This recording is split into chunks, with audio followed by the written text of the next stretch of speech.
മാധ്യമ സുഹൃത്തുക്കളെ, ജമാഅത്തെ ഇസ്ലാമിയുമായി ബന്ധപ്പെട്ട് ധാരാളം ചർച്ചകൾ ഇന്ന് കേരളീയ സമൂഹത്തിൽ നടന്നുകൊണ്ടിരിക്കുന്നുണ്ട്. അത്തരമൊരു സാഹചര്യത്തിലാണ് ജമാഅത്തെ ഇസ്ലാമിയെക്കുറിച്ച് തന്നെ മാധ്യമപ്രവർത്തകരുമായി സംവദിക്കണമെന്ന് തീരുമാനിച്ചിട്ടുള്ളത്. നേരത്തെ ഇവിടെ സൂചിപ്പിച്ചതുപോലെ രാജ്യത്ത് ഏതാണ്ട് ഏറെ പതിറ്റാണ്ട് കാലമായി പ്രവർത്തിച്ചുകൊണ്ടിരിക്കുന്ന ഒരു പ്രസ്ഥാനമാണ് ജമാഅത്തെ ഇസ്ലാമി. അതിൻ്റെ അടിസ്ഥാനം വിശുദ്ധ ഖുർആനും പ്രവാചകൻ്റെ തിരുചര്യയുമാണ്. ഇസ്ലാമിനെ ഒരു ഐഡിയോളജി എന്ന അർത്ഥത്തിൽ ഒരു ബഹുസ്വര സമൂഹത്തിൽ പ്രതിനിധീകരിക്കുക എന്നതാണ് ജമാഅത്തെ ഇസ്ലാമി ഇന്ന് നിർവഹിച്ചുകൊണ്ടിരിക്കുന്ന പ്രധാനപ്പെട്ട ദൗത്യം. ആചാരങ്ങൾക്കും അനുഷ്ഠാനങ്ങൾക്കുമൊക്കെ അപ്പുറം വേ ഓഫ് ലൈഫ്, ജീവിതത്തിൻ്റെ ഒരു രീതി എന്ന അർത്ഥത്തിൽ തന്നെ വ്യക്തിജീവിതത്തിലും കുടുംബജീവിതത്തിലും സാമൂഹ്യ ജീവിതത്തിലുമെല്ലാം ദൈവിക മൂല്യങ്ങൾ മുറുകെ പിടിച്ച് ജീവിക്കുന്ന ഒരു സൊസൈറ്റിയെ രൂപപ്പെടുത്തിയെടുക്കുക എന്നതാണ് ജമാഅത്തെ ഇസ്ലാമി ആഗ്രഹിക്കുന്നത്. ഓരോ ആദർശ പ്രസ്ഥാനങ്ങളെയും പോലെ ഇന്ത്യയുടെ നിലനിൽക്കുന്ന ഭരണ സംവിധാനത്തിനകത്ത് നിയമാനുസൃതമായും ജനാധിപത്യപരമായും രാജ്യത്തിൻ്റെ ബഹുസ്വര മൂല്യങ്ങൾ മുറുകെ പിടിച്ചുകൊണ്ടുമാണ് ജമാഅത്തെ ഇസ്ലാമി പ്രവർത്തിച്ചുകൊണ്ടിരിക്കുന്നത്. അതേസമയം തന്നെ ജമാഅത്തെ ഇസ്ലാമിയുടെ പ്രവർത്തനങ്ങൾ ഈ രാജ്യത്തെ മുഴുവൻ ജനവിഭാഗത്തിനും അതോടൊപ്പം തന്നെ മുസ്ലിം കമ്മ്യൂണിറ്റിക്ക് കൂടി ഉപകാരപ്പെടുന്ന സ്വഭാവത്തിലാണ് അത് ക്രമീകരിച്ചിട്ടുള്ളത്. സൊസൈറ്റിക്ക് ഉപകാരപ്പെടാത്ത, കമ്മ്യൂണിറ്റിക്ക് ഉപകാരപ്പെടാത്ത, നമ്മുടെ രാജ്യത്തിൻ്റെ സോഷ്യൽ ഫാബ്രിക്കിന് ഏതെങ്കിലും അർത്ഥത്തിലുള്ള പോരായ്മകൾ വരുത്തി വെക്കുന്ന ഒരു പ്രവർത്തന രീതികളും ഏറെ പതിറ്റാണ്ടിനിടക്ക് ജമാഅത്തെ ഇസ്ലാമിയുടെ പ്രവർത്തന പദ്ധതിയിൽ നിങ്ങൾക്ക് കണ്ടെത്തുക സാധ്യമല്ല. ഇസ്ലാം മുന്നോട്ട് വെക്കുന്ന ഒരുപാട് സോഷ്യൽ വാല്യൂസ് ഉണ്ട്. ആ സോഷ്യൽ വാല്യൂസ് മുസ്ലിങ്ങൾക്ക് മാത്രമുള്ളതല്ല. എവിടെയാണോ മുസ്ലിം കമ്മ്യൂണിറ്റി ജീവിക്കുന്നത് അവിടെയുള്ള മുഴുവൻ ജനവിഭാഗത്തിനും ഇസ്ലാമിൻ്റെ ആ സോഷ്യൽ വാല്യൂസ് അനുഭവിക്കാൻ കഴിയണമെന്നതാണ് ഇസ്ലാമിൻ്റെ താല്പര്യം. പ്രവാചകന്മാർ അങ്ങനെയാണ് പഠിപ്പിച്ചത്. ആ അർത്ഥത്തിൽ ഇസ്ലാം മുന്നോട്ട് വെക്കുന്ന സോഷ്യൽ വാല്യൂസിനെ ഈ രാജ്യത്ത് ജീവിക്കുന്ന ജനവിഭാഗങ്ങൾക്ക് അനുഭവിക്കാൻ കഴിയുന്ന വിധത്തിൽ ആവിഷ്കരിക്കുക എന്നതും ജമാഅത്തെ ഇസ്ലാമിയുടെ പ്രധാനപ്പെട്ട ഉത്തരവാദിത്തമാണ്. ഞാനൊരു ഉദാഹരണം പറഞ്ഞാൽ പലിശ ഇസ്ലാമിക പ്രമാണമനുസരിച്ച് നിഷിദ്ധമാണ്. അതുകൊണ്ട് പലിശക്കെതിരെയുള്ള ക്യാമ്പയിൻ നമ്മൾ നടത്തും. അതോടൊപ്പം തന്നെ സാധാരണക്കാരായ ആളുകൾക്ക് പലിശരഹിതമായ സാമ്പത്തിക വായ്പാ സംവിധാനങ്ങൾ ഏതാണ്ട് 1980 മുതൽ സാധാരണക്കാരിലേക്ക്, ഗ്രാമങ്ങളിൽ താമസിക്കുന്ന ആളുകളിലേക്ക് എല്ലാം ഒരു NGO സംവിധാനത്തെ ഉപയോഗപ്പെടുത്തിക്കൊണ്ട് വ്യാപകമായ സ്വഭാവത്തിൽ സംവിധാനം ഏർപ്പെടുത്തും. എല്ലാ ജനവിഭാഗങ്ങൾക്കും അത് അവലംബിക്കാവുന്നതാണ്. അപ്പോൾ പലിശയോട് വിയോജിക്കുന്നതോടൊപ്പം തന്നെ പലിശ കടക്കണിയിൽ അകപ്പെടാതിരിക്കാൻ ജനങ്ങൾക്ക് ചെയ്തു കൊടുക്കാൻ കഴിയുന്ന സേവനങ്ങൾ പലിശരഹിത നിധി സ്ഥാപിച്ചുകൊണ്ട് ചെയ്തു കൊടുക്കുക എന്നത് ജമാഅത്ത് ചെയ്തുകൊണ്ടിരിക്കുന്ന ഒരു പ്രധാനപ്പെട്ട പ്രവർത്തനമാണ്. ഇനി രണ്ടാമത്തെ സക്കാത്ത് എന്ന് പറയുന്നത് ഇസ്ലാമിൻ്റെ പഞ്ചസ്തംഭങ്ങളിൽപ്പെട്ട ഒരടിസ്ഥാന സ്തംഭമാണ്. ആ സക്കാത്തിനെ ജമാഅത്തെ ഇസ്ലാമി കാണുന്നത് ഒരാരാധന എന്ന അർത്ഥത്തിൽ മാത്രമല്ല, ഒരു സൊസൈറ്റിയുടെ ജീവിതത്തിൽ അനിവാര്യമായും അവരുടെ അടിസ്ഥാന ആവശ്യങ്ങൾ പൂർത്തീകരിക്കാൻ കഴിയുന്ന ഒരുപാട് സാമൂഹ്യക്ഷേമ പദ്ധതികൾക്ക് നേതൃത്വം കൊടുക്കാൻ കഴിയുന്ന ഒരു വലിയ ആശയമാണ്. അതുകൊണ്ട് തന്നെ ബൈത്തുൽ സക്കാത്ത് കേരള എന്ന് പറഞ്ഞുകൊണ്ട് ഒരു സക്കാത്ത് ഹൗസ് ജമാഅത്തെ ഇസ്ലാമിക്ക് കീഴിൽ കേരളത്തിൽ പ്രവർത്തിച്ചുകൊണ്ടിരിക്കുന്നുണ്ട്. ആളുകളുടെ കയ്യിൽ നിന്ന് അവരുടെ സമ്പത്തിൻ്റെ വരുമാനത്തിൻ്റെ 2.5% അല്ലെങ്കിൽ 5% അല്ലെങ്കിൽ 10%, ഓരോ സാമ്പത്തിക ഇടങ്ങളുമായി ബന്ധപ്പെട്ട് വ്യത്യസ്തമായ പെർസെൻറ്റേജാണ്. അത് സാധാരണക്കാരൻ്റെ റൈറ്റാണ്, സമ്പന്നൻ്റെ ഔദാര്യമല്ല. അതുകൊണ്ട് അത് കേന്ദ്രീകൃതമായി ശേഖരിക്കുകയും സയൻറ്റിഫിക്കായി, ശാസ്ത്രീയമായി അത് പഠിച്ച് വിതരണം ചെയ്യുകയും അതുവഴി ആളുകളെ എംപവർ ചെയ്യുകയും ചെയ്യുക എന്ന് പറയുന്നത് സക്കാത്ത് എന്ന ആശയത്തെ ഏറ്റവും മനുഷ്യപ്പറ്റോടുകൂടി അവതരിപ്പിക്കുക ആവിഷ്കരിക്കുക എന്ന ലക്ഷ്യത്തോടു കൂടി നിർവഹിക്കുന്നതാണ്. അതുകൊണ്ട് തന്നെ ധാരാളം തൊഴിൽ സംരംഭങ്ങൾക്ക് ബൈത്തുൽ സക്കാത്ത് വഴി നമ്മൾ നേതൃത്വം കൊടുക്കുന്നുണ്ട്. അതുപോലെ തന്നെ ഫുഡ്, ക്ലോത്ത്, ട്രീറ്റ്മെൻറ്റ്, ചികിത്സ ഉൾപ്പെടെയുള്ള കാര്യങ്ങൾക്ക് അത് ചിലവഴിച്ചുകൊണ്ടിരിക്കുന്നുണ്ട്.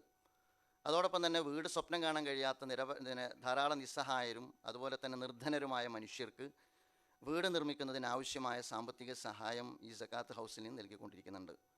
വിശുദ്ധ ഖുർആനിൽ സൂചിപ്പിച്ച 8 അവകാശികൾ നിർധനരാണ്, നിരാലംബരാണ്, നിസ്സഹായരാണ്. അവരെ കൈപിടിച്ചുയർത്തിക്കൊണ്ടുവരുന്ന സക്കാത്ത് ഹൗസ് എന്ന് പറയുന്ന സംവിധാനം ജമാഅത്തെ ഇസ്ലാമി ഇവിടെ വളരെ വ്യവസ്ഥാപിതമായി നിർവഹിച്ചുകൊണ്ടിരിക്കുന്ന പ്രവർത്തനങ്ങളുടെ ഭാഗമാണ്. അതോടൊപ്പം തന്നെ കമ്മ്യൂണിറ്റി എംപവർമെൻറ്റ് പ്രൊജക്റ്റ്, തീരദേശവാസികളെക്കുറിച്ച് നിങ്ങൾക്കറിയാം. മലയോര മേഖലയിൽ താമസിച്ചുകൊണ്ടിരിക്കുന്ന ആളുകളെ നിങ്ങൾക്കറിയാം. ഇങ്ങനെയുള്ള തീരദേശത്ത് താമസിക്കുന്നവരും അതുപോലെ തന്നെ മലയോര മേഖലയിൽ താമസിച്ചുകൊണ്ടിരിക്കുന്നവരുമായ ആളുകൾ നിർധനരാണ്. പലപ്പോഴും പല സീസണിലും പണിയില്ലാതെയാകുമ്പോൾ പട്ടിണിയിലാണ്.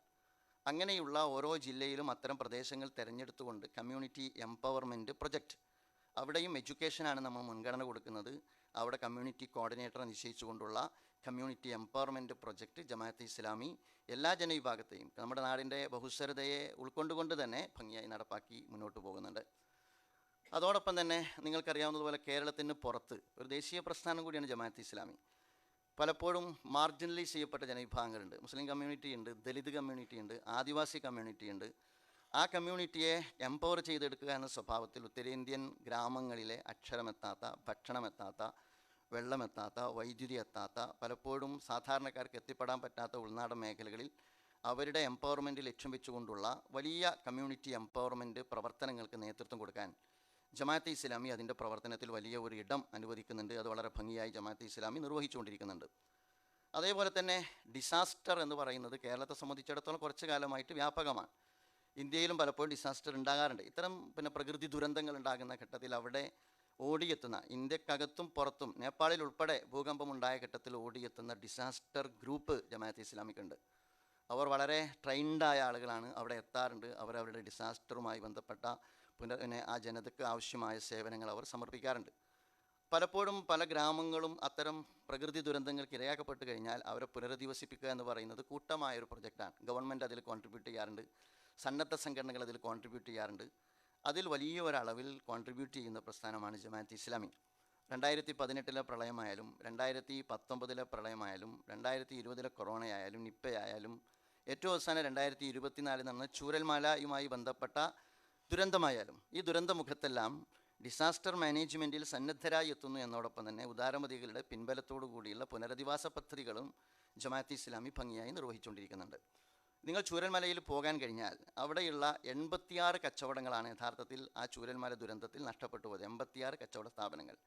ആ 86 കച്ചവട സ്ഥാപനങ്ങളിൽ, അതായത് പുനരധിവാസം എന്ന് പറഞ്ഞാൽ വീടാണ് എന്നിടത്തേക്ക് ആളുകൾ ആ പുനരധിവാസത്തെ ന്യൂനീകരിച്ച ഒരു ഘട്ടത്തിൽ ഒരു മനുഷ്യൻ്റെ ജീവിത താളം തന്നെ നഷ്ടപ്പെട്ട ഒരു സാഹചര്യത്തിൽ ആ ആവാസ വ്യവസ്ഥയെ തന്നെ തിരിച്ചു കൊണ്ടുവരിക എന്ന് പറയുന്ന ഒരു സമഗ്രമായൊരു പദ്ധതിയെക്കുറിച്ച് ആലോചിക്കുമ്പോൾ അവരുടെ ഉപജീവന മാർഗം എന്ന് പറയുന്നത് പ്രധാനപ്പെട്ട ഒരു ഘടകമാണ്. നേരത്തെ പുനരധിവാസത്തിൽ വീടുമായി കേന്ദ്രീകരിച്ച് പ്രവർത്തിച്ചിരുന്ന നമ്മുടെ സേവന സംവിധാനങ്ങൾ ഇത്തവണ നമ്മൾ എടുത്തത് അവരുടെ തൊഴിലിനാണ് പ്രാമുഖ്യം കൊടുത്തത്. 86 കച്ചവട സ്ഥാപനങ്ങളിൽ 76 കച്ചവട സ്ഥാപനങ്ങളും യഥാർത്ഥത്തിൽ പുനരധിവസിപ്പിക്കപ്പെട്ടു. ആ 76 കച്ചവട സ്ഥാപനങ്ങളെയും വീണ്ടെടുക്കുന്നിടത്ത് നമ്മുടെ കീഴിലുള്ള NGOയുടെ പങ്ക് വളരെ വലുതാണ്. ഓരോന്നിലും മറ്റു പല NGOകളുമായി സഹകരിച്ചുകൊണ്ടാണെങ്കിൽ പോലും 76 എണ്ണത്തിലും യഥാർത്ഥത്തിൽ നിങ്ങൾ പഠിച്ചാൽ മനസ്സിലാക്കാൻ പറ്റും ജമാഅത്തെ ഇസ്ലാമിയുടെ NGOയുടെ ഇൻവോൾവ്മെൻറ്റ്, അതുപോലെ തന്നെ കോൺട്രിബ്യൂഷൻ നിങ്ങൾക്ക് കാണാവുന്നതാണ്. മാത്രമല്ല വീടുകളുടെ നിർമ്മാണവും നടക്കുന്നുണ്ട്. സ്ഥലം എടുത്തിട്ടുണ്ട്. 10-30 വീടുകൾ അവിടെ പൂർത്തീകരിക്കാൻ പോവുകയാണ്.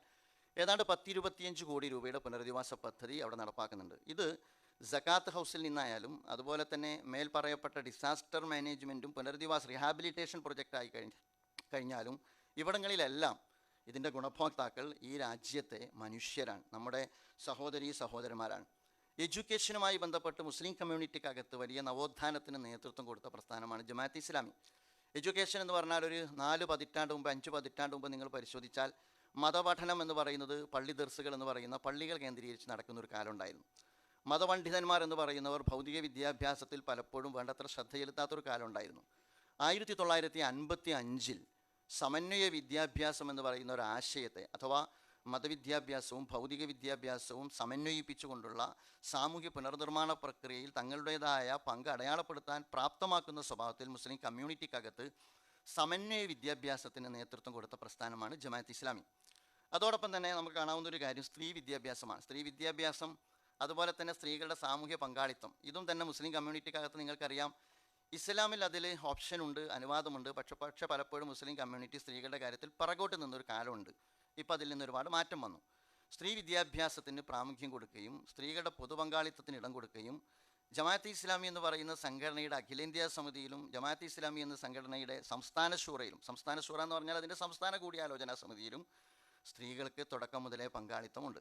മാത്രമല്ല മഹല്ലുകൾ എന്ന് പറയുന്നത് എല്ലാവരും ഒരുമിച്ച് ജീവിക്കുന്ന ഇടമാണ് മുസ്ലിം കമ്മ്യൂണിറ്റിയെ സംബന്ധിച്ചിടത്തോളം. ആ മഹല്ലുകളിൽ ഒരുപാട് ഫാമിലി ഇഷ്യൂസ് പലപ്പോഴും മനുഷ്യ സഹജമായിട്ടുണ്ടാകും. അതുകൊണ്ട് തന്നെ മഹല്ല് കമ്മിറ്റികളിലും സ്ത്രീകളുടെ പങ്കാളിത്തം ഉറപ്പുവരുത്തുന്ന ഒരു പ്രസ്ഥാനം കൂടിയാണ് ജമാഅത്ത് ഇസ്ലാമി. മുസ്ലിം കമ്മ്യൂണിറ്റിക്കകത്ത് വിദ്യാഭ്യാസ, സാമൂഹ്യ, കുടുംബ, മഹല്ല് രംഗത്തെല്ലാം വളരെ പുരോഗമനപരമായ ആശയങ്ങൾ മുന്നോട്ട് വെക്കുകയും മുസ്ലിം കമ്മ്യൂണിറ്റിയുടെ എംപവർമെൻറ്റിൽ സ്തുത്യർഹമായ പങ്ക് നിർവഹിക്കുകയും അതോടൊപ്പം തന്നെ ഒരു ബഹുസ്വര സമൂഹത്തിനകത്ത് മതഭാഷയ്ക്കപ്പുറം ഒരു പൊതുഭാഷയും ബഹുസ്വര സാമൂഹ്യ ജീവിത രീതിയും സമൂഹത്തിനകത്ത് പ്രദാനം ചെയ്യാനും കഴിഞ്ഞൊരു പ്രസ്ഥാനം കൂടിയാണ് ജമാഅത്ത് ഇസ്ലാമി എന്ന് നിങ്ങൾക്ക് കാണാൻ കഴിയും. നമുക്കെല്ലാവർക്കും അറിയാം, നമ്മൾ ഇന്ന് അനുഭവിക്കുന്ന ഏറ്റവും വലിയൊരു പ്രശ്നം എന്ന് പറയുന്നത് വംശീയതയാണ്. ഇസ്ലാമോഫോബിയ അതിൻ്റെ സ്വാഭാവികമായ പ്രൊഡക്റ്റാണ്. അപ്പോൾ വംശീയത എന്ന് പറയുന്നത് കമ്മ്യൂണൽ പോളറൈസേഷൻ സൃഷ്ടിച്ചുകൊണ്ടിരിക്കുകയാണ് ഇന്ന് ഇന്ത്യ രാജ്യത്തുടനീളം. ഏതാണ്ട് ഇതിനൊക്കെ മുമ്പ് കമ്മ്യൂണൽ ഹാർമണി എന്ന് പറയുന്നത് ജമാഅത്ത് ഇസ്ലാമിയെ സംബന്ധിച്ചിടത്തോളം ഏറെ പ്രാധാന്യം കൊടുക്കുന്ന ഒരു കാര്യമാണ്. കമ്മ്യൂണൽ ഹാർമണി അതിൻ്റെ പ്രവർത്തനങ്ങളിൽ ഉടനീളം നിങ്ങൾക്ക് കാണാവുന്നതാണ്. ഞാൻ ഏറ്റവും അവസാനം അതിൽ നിങ്ങൾക്ക് കാണാവുന്നതുപോലെ മാറാട്, ഒരു ഉദാഹരണം മാറാട് ഞാൻ സവിശേഷമായി പരാമർശിക്കുന്നത് എന്തുകൊണ്ടാണ് നിങ്ങൾക്ക് മനസ്സിലാക്കാൻ പറ്റും. മാറാടുമായി ബന്ധപ്പെട്ട് കേരളം ഒരിക്കലും ഓർക്കാൻ ആഗ്രഹിക്കാത്ത അപകടകരമായ ഒരു വളരെ വലിയൊരു ദുരന്തമാണ്. കേരളത്തിൻ്റെ നിരപേക്ഷ സ്വഭാവത്തിന് ഏറ്റ പ്രഹരമാണ് മാറാട് സംഭവം എന്ന് പറയുന്നത്. മാറാട് സംഭവത്തിൽ 8 നമ്മുടെ പ്രിയപ്പെട്ട സഹോദരന്മാർ മരണപ്പെട്ട ഒരു സംഭവമാണ് യഥാർത്ഥത്തിൽ മാറാട്. 2003 ശ്രീമാൻ എ കെ ആൻ്റണിയാണ് മുഖ്യമന്ത്രി. ആ ഘട്ടത്തിൽ അരേ സമാജം പ്രവർത്തകർ സ്വാഭാവികമായും പ്രകോപിതരാണ്. അതുപോലെ തന്നെ മാറാട്ടേക്ക് മുസ്ലിം ആളുകൾക്ക് കടന്നു ചെല്ലാൻ പറ്റാത്തൊരു അന്തരീക്ഷമാണ്. ഒരു സ്ഫോടനാത്മകമായ സ്ഥിതിവിശേഷം രാജ്യത്ത് സൃഷ്ടിക്കപ്പെട്ട സന്ദർഭമാണ്. ആ ഘട്ടത്തിൽ അങ്ങോട്ട് കടന്നു ചെന്ന മുസ്ലിം നേതാവാണ് ജമാഅത്ത് ഇസ്ലാമിയുടെ അന്നത്തെ കേരള അമീർ സിദ്ദീഖ് ഹസൻ സാഹിബ് എന്ന് പറയുന്ന വ്യക്തിത്വം. അദ്ദേഹം അങ്ങോട്ട് കടന്നു ചെല്ലുന്ന ഘട്ടത്തിൽ പോലീസ് അദ്ദേഹത്തെ തടഞ്ഞു. അദ്ദേഹത്തോട് പറഞ്ഞു, നിങ്ങൾ അങ്ങോട്ട് പോകരുത്, നിങ്ങൾക്ക് ഇപ്പോൾ അങ്ങോട്ട് പോകാതിരിക്കുന്നതാണ് നല്ലത്. അപ്പോൾ അദ്ദേഹം പറഞ്ഞു, എനിക്ക് പോകണം, അവരോട് സംസാരിക്കണം, ഈ പറയുന്ന സാഹചര്യത്തിന് അയവ് വരുത്തണം, കുറ്റവാളികൾ ശിക്ഷിക്കപ്പെടണം, നിരപരാധികൾ വേട്ടയാടപ്പെടുന്ന സാഹചര്യം ഒഴിവാക്കപ്പെടണം. അവസാനം പോലീസ് പറഞ്ഞു, നിങ്ങൾക്ക് പോകാം, പക്ഷേ പോലീസ് സംരക്ഷണം നൽകാൻ സാധ്യമല്ല. അങ്ങനെ അദ്ദേഹം പോയി. അദ്ദേഹം അവിടെ എത്തി. ആദ്യഘട്ടത്തിൽ അരേ സമാജം ഭാരവാഹികൾ തടഞ്ഞു. രണ്ടാമത് അദ്ദേഹത്തിന് അനുവാദം കൊടുത്തു. 2 മണിക്കൂർ അവരുമായി ചെലവഴിച്ചു, സംസാരിച്ചു, അന്തരീക്ഷത്തിന് അയവ് വരുത്തി.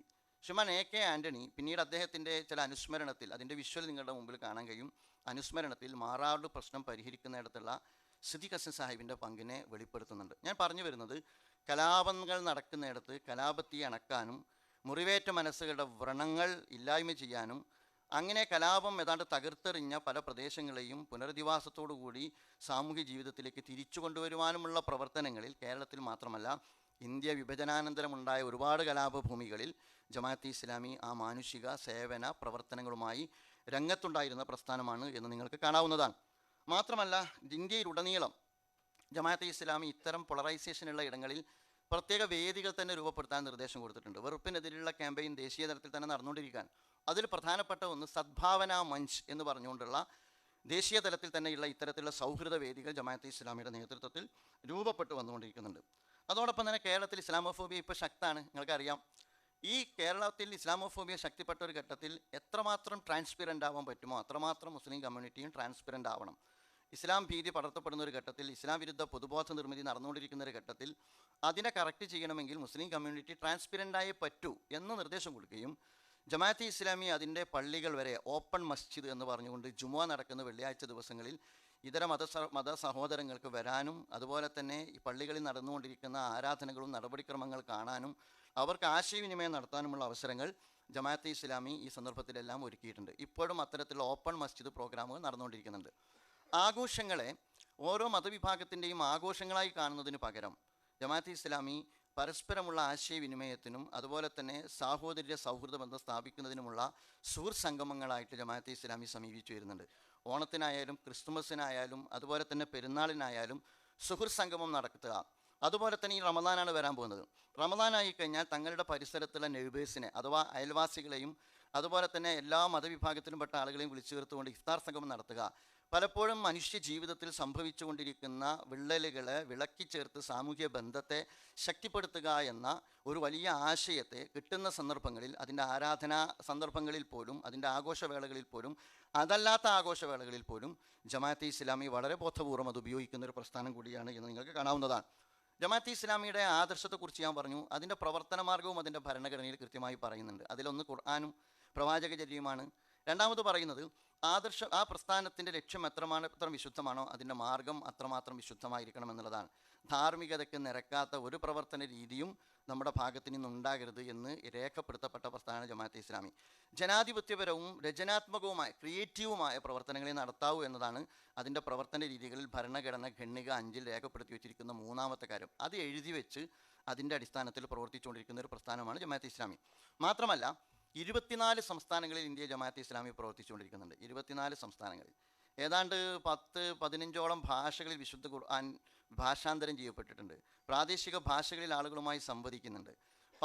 കേരളത്തിലെ 14ഓളം ജില്ലകളിൽ ജമാഅത്തെ ഇസ്ലാമിക്ക് ഘടകങ്ങളുണ്ട്. നമ്മൾ മനസ്സിലാക്കേണ്ടത് ഈ 7 പതിറ്റാണ്ടിനിടക്ക് 24 സംസ്ഥാനങ്ങളിൽ ഈ 14 ജില്ലകളിൽ ജമാഅത്തെ ഇസ്ലാമിയുടെ പ്രവർത്തനങ്ങൾ ഞാൻ ഈ സൂചിപ്പിച്ചതിനപ്പുറത്ത് ഏതെങ്കിലും അതിൻ്റെ വാക്കിലോ അതിൻ്റെ പ്രവൃത്തിയിലോ അതിൻ്റെ സമീപനത്തിലോ അതിൻ്റെ നടപടിക്രമങ്ങളിലോ അതിൻ്റെ പ്രഭാഷണങ്ങളിലോ അതിൻ്റെ രേഖകളിലോ നാടിൻ്റെ സോഷ്യൽ ഫാബ്രിക്കിനെ ബലപ്പെടുത്താനല്ലാതെ, സഹവർത്തിത്വം നിലനിർത്താനല്ലാതെ, ആശയവിനിമയം ഉറപ്പുവരുത്താനല്ലാതെ, ആരോഗ്യകരമായ സംവാദം മതസാമൂഹ്യ ജനവിഭാഗങ്ങൾക്കിടയിൽ വളർത്തിയെടുക്കാനല്ലാതെ ജമാഅത്തെ ഇസ്ലാമിയുടെ ഭാഗത്ത് നിന്നുണ്ടായിട്ടില്ല എന്ന് നിങ്ങൾക്ക് കാണാവുന്നതാണ്.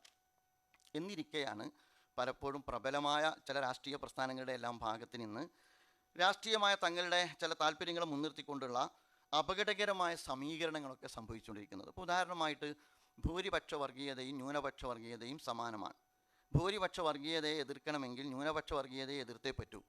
നിങ്ങൾ ആലോചിച്ച് നോക്ക്, വേട്ടക്കാരനെയും അതുപോലെ തന്നെ ഇരകളെയും സമീകരിക്കുന്ന അപകടകരമായ പ്രവണതയാണ് ഇതുവഴി രൂപപ്പെട്ടു വരുന്നത് എന്ന് അവർ പലപ്പോഴും മനസ്സിലാക്കുന്നില്ല. ഞാൻ മനസ്സിലാക്കുന്നത് വിചാരധാര എന്ന് പറയുന്ന ഗോൾവാൾക്കറുടെ ഈ പറയുന്ന 100 കൊല്ലം കൊണ്ട് അവർ ആഗ്രഹിക്കുന്ന ഒരു ഏകശിലാ സാമൂഹ്യ ക്രമത്തെ രൂപപ്പെടുത്തുന്നതിന് അന്തർധാരയെ അടിസ്ഥാനമായി വർത്തിക്കുന്ന ഗ്രന്ഥമുണ്ട്. അതിലേതാണ്ട് 250 മറ്റുള്ള പേജ് നമ്പർ ഞാൻ കൃത്യമായിട്ട് ഓർക്കുന്നില്ല. ആന്തരിക ഭീഷണി എന്ന് പറയുന്നുണ്ട്. അതിൽ വൈദേശിക ഭീഷണിയേക്കാൾ അപകടം ആന്തരിക ഭീഷണിയാണ്. ആ ആന്തരിക ഭീഷണി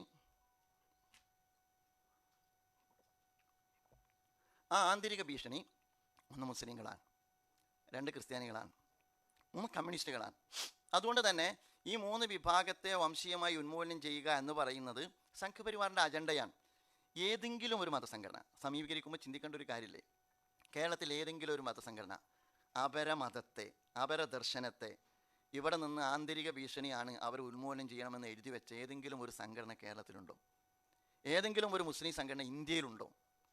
എങ്ങനെയാണ് ഇത് വിചാരധാരയിൽ എഴുതി വെച്ച് അതിൻ്റെ അടിസ്ഥാനത്തിൽ വംശീയ ഉന്മൂലന പദ്ധതി നടപ്പാക്കാൻ വേണ്ടി നിയമനിർമ്മാണം നടത്തി അത്തരം വംശീയ ഉന്മൂലന പദ്ധതികൾ ഇന്ത്യയിൽ നടപ്പാക്കിക്കൊണ്ടിരിക്കുന്ന സംഘപരിവാറും അതോടൊപ്പം തന്നെ അതിൽ ഇരകളാക്കപ്പെടുന്ന മുസ്ലിം കമ്മ്യൂണിറ്റിയും സമീകരിക്കപ്പെടുന്നത്?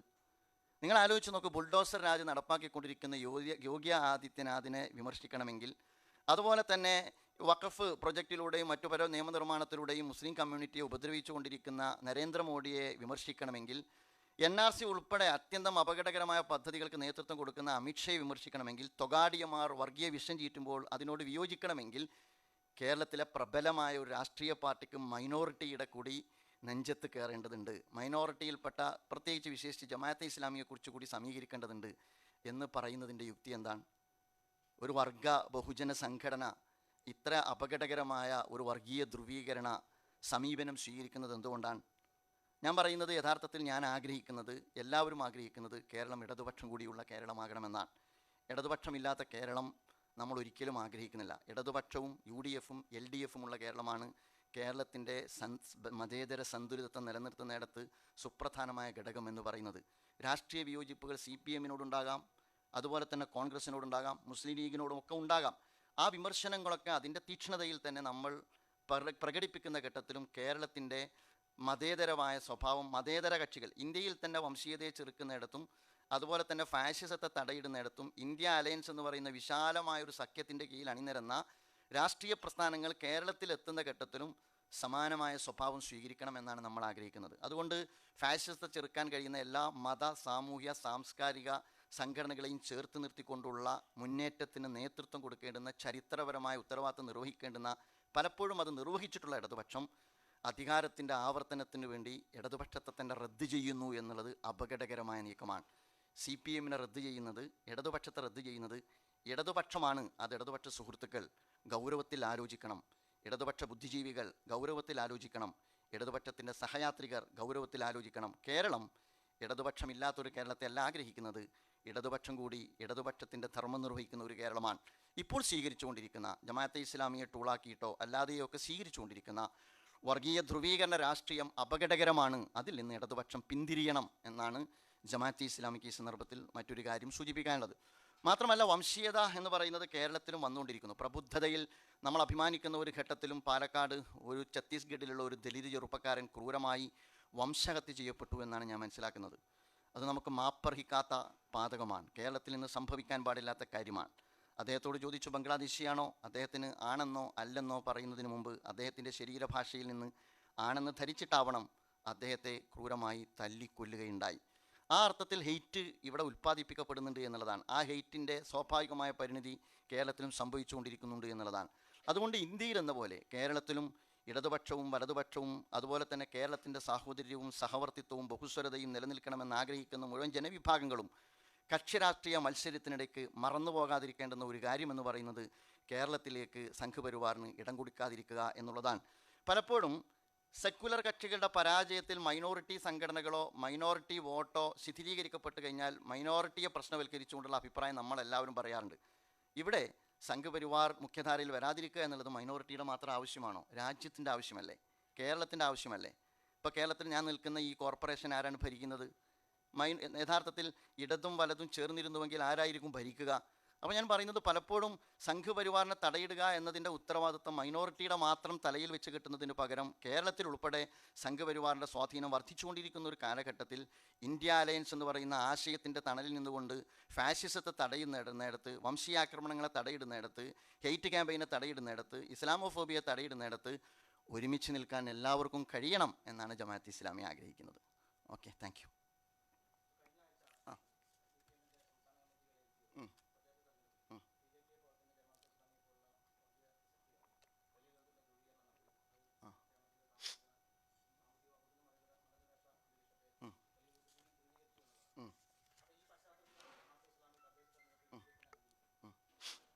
ഈ സാഹചര്യത്തിലാണോ?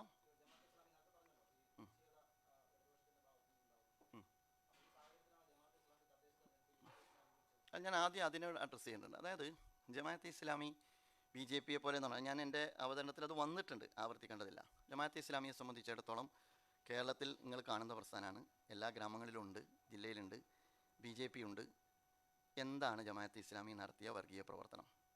What is the communalism? എന്താണ് വർഗീയത? അപരമത വിദ്വേഷമാണ് എങ്കിൽ യഥാർത്ഥത്തിൽ എവിടെയാണ് അപരമത വിദ്വേഷത്തിൻ്റെ ഏതെങ്കിലും ലാഞ്ചിനെയെങ്കിലും ജമാഅത്തെ ഇസ്ലാമിയുടെ പ്രവർത്തനത്തിലുണ്ടായത്? എവിടെയാണ് ജമാഅത്തെ ഇസ്ലാമിയുടെ സാന്നിധ്യം കൊണ്ട് ധ്രുവീകരണം ഉണ്ടായത്? ഇത് തീർച്ചയായിട്ടും വ്യക്തമാക്കേണ്ട ഉത്തരവാദിത്വം ഇടതുപക്ഷത്തിനുണ്ടല്ലോ. ആ തത്വം അംഗീകരിച്ചാലാണ് ഞാൻ ബാക്കി പറയേണ്ടത്. ഒന്ന് രണ്ട് ഉദാഹരണം കേരളത്തിൽ ഞാൻ പറയാം.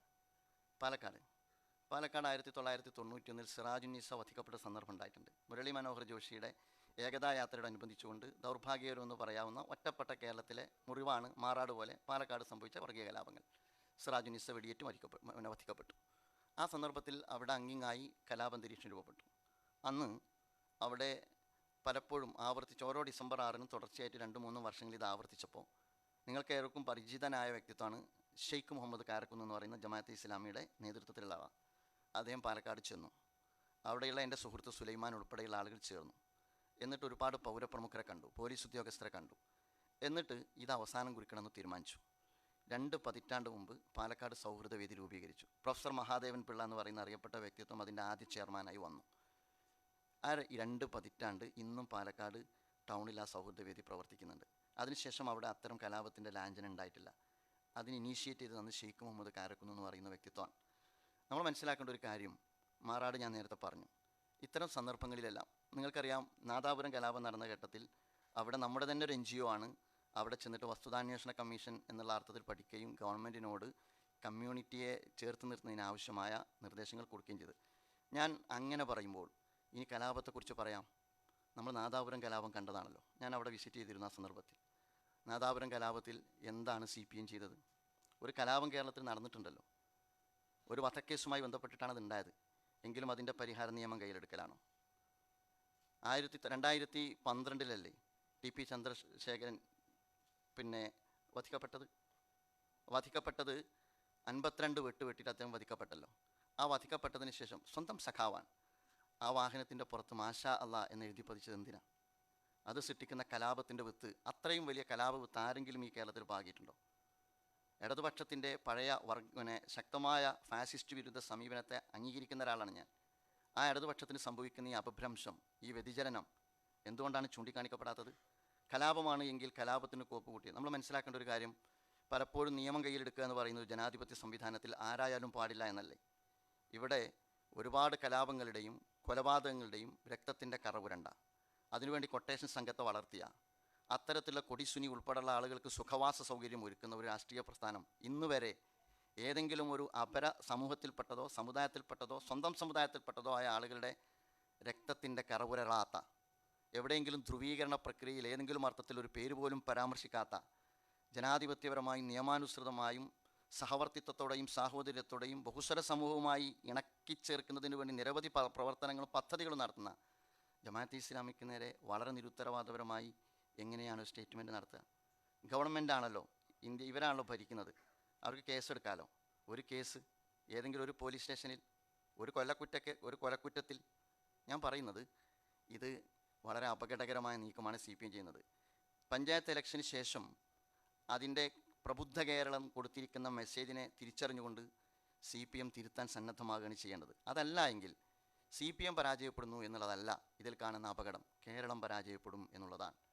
ഇന്ത്യയിലെ മറ്റേത് സംസ്ഥാനങ്ങളിൽ നിന്നും വ്യത്യസ്തമാണ് കേരളം.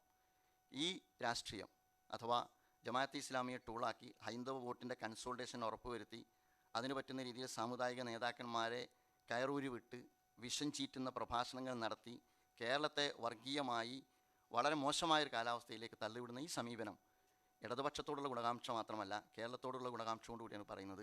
ഇത് ഇടതുപക്ഷത്തിൻ്റെ പരാജയം മാത്രമല്ല, കേരളം നാളേറെയായി കാത്തു സൂക്ഷിക്കുന്ന സോഷ്യൽ ഫാബ്രിക്കിന് ഡാമേജ് ഉണ്ടാക്കുന്ന അപകടകരമായ നീക്കമാണ്. അതിൽ നിന്ന് ഇടതുപക്ഷം പിന്തിരിയണമെന്നാണ് ഞങ്ങൾ പറയുന്നത്.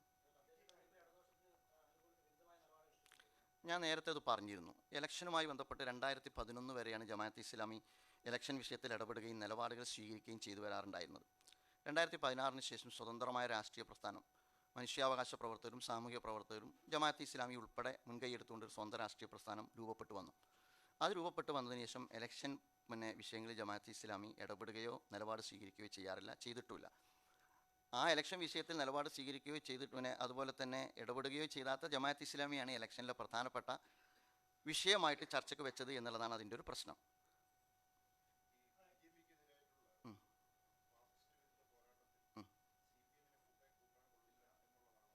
എന്ന് പറഞ്ഞിട്ടില്ല എന്ന് പറഞ്ഞു. അല്ല CPM BJPയുമായി ബന്ധപ്പെട്ട ഫാസിസ്റ്റ് പോരാട്ടത്തിൽ ജമാഅത്തെ ഇസ്ലാമി 2011, 2009, 2006, 2004 ഫാസിസ്റ്റ് വിരുദ്ധ മുതലാളിത്ത വിരുദ്ധ സമീപനത്തിൻ്റെ പേരിൽ CPMനെ പിന്തുണച്ച പ്രസ്ഥാനമാണ്. ഈ ഇലക്ഷനിൽ ഞാൻ പൂർത്തിയാക്കാം. ഈ ഇലക്ഷനിൽ BJP വിജയസാധ്യത ഉള്ളിടത്ത് ഇടതുപക്ഷമാണ് ജയസാധ്യതയുള്ളതെങ്കിൽ ജമാഅത്ത് പ്രവർത്തകരുള്ളിടങ്ങളിൽ പാർട്ടി ഉണ്ടായിരിക്കെ തന്നെ BJPയുടെ പരാജയം ഉറപ്പുവരുത്തുക എന്നിടത്ത് ഇടതുപക്ഷത്തിന് പിന്തുണച്ചാൽ BJPയെ പരാജയപ്പെടുത്തുമെങ്കിൽ അവിടെ ഇടതുപക്ഷത്തെ പിന്തുണക്കണം എന്നാണ് നമ്മൾ തീരുമാനിച്ചത്. ഈ കോർപ്പറേഷനിൽ വരെ ജമാഅത്തെ ഇസ്ലാമിയുടെ വോട്ട് അത് ഇടതുപക്ഷത്തോടുള്ള വിയോജിപ്പ് നിലനിർത്തിക്കൊണ്ട് തന്നെ BJPയെ പരാജയപ്പെടുന്നിടത്ത് ഇടതുപക്ഷത്തെക്കുറിച്ച് ഇപ്പോഴും നമ്മുടെ അഭിപ്രായം, ഇടതുപക്ഷം അതിൻ്റെ തത്വങ്ങളിലും മൂല്യങ്ങളിലും അടിയുറച്ച് നിന്നുകൊണ്ട് ഫാസിസ്റ്റ് വിരുദ്ധ സമീപനം സ്വീകരിക്കണമെന്നാണ്. നിങ്ങൾ മാധ്യമപ്രവർത്തനാണ്. ഈയിടെയായി ഇടതുപക്ഷം സ്വീകരിക്കുന്ന സമീപനം നിങ്ങൾക്കറിയാം. യോഗി ആദിത്യനാഥിനെ അയ്യപ്പ സംഗമത്തിൽ കൊണ്ടുവരുന്ന ഒരു ഇടതുപക്ഷം ഒരു 10 വർഷം മുമ്പ് നിങ്ങൾക്ക് ചിന്തിക്കുക സാധ്യമല്ല. അതല്ല ഇടതുപക്ഷം. അതിനപ്പുറത്തേക്ക് വർഗീയ ഫാസിസത്തെ ചെറുക്കുന്ന ഇടതുപക്ഷം എന്ന് പറയുന്നത് മൈനോറിറ്റിയെ സംബന്ധിച്ചിടത്തോളം ആക്സെപ്റ്റബിളാണ്. അവരുടെ നയമാറ്റത്തെയാണ്, അവർ ഇപ്പോൾ സ്വീകരിക്കുന്ന അപകടകരമായ സ്ട്രാറ്റജിയെയാണ്, ധ്രുവീകരണ രാഷ്ട്രീയത്തെയാണ് ജമാഅത്തെ ഇസ്ലാമി വിയോജിക്കുന്നത്. അതെ, CPM തന്നെയാണ്. അതെ, CPMനെ കുറിച്ച് തന്നെ ഞാൻ പറഞ്ഞു. എൻ്റെ റിപ്ലൈ CPMനെ എഴുതി തള്ളണമെന്ന അഭിപ്രായം ജമാഅത്തെ ഇസ്ലാമിക്കില്ല. CPIM കേരളത്തിൽ ഉണ്ടാകണമെന്ന അഭിപ്രായമാണ് ജമാഅത്തെ ഇസ്ലാമിക്കുള്ളത്. പക്ഷേ CPM സമീപകാലത്ത് സ്വീകരിക്കുന്ന അധികാര തുടർച്ചയ്ക്ക് വേണ്ടി സ്വീകരിക്കുന്ന അപകടകരമായ ധ്രുവീകരണ രാഷ്ട്രീയം അപകടമാണ് എന്നാണ് ഞാൻ പറയുന്നത്.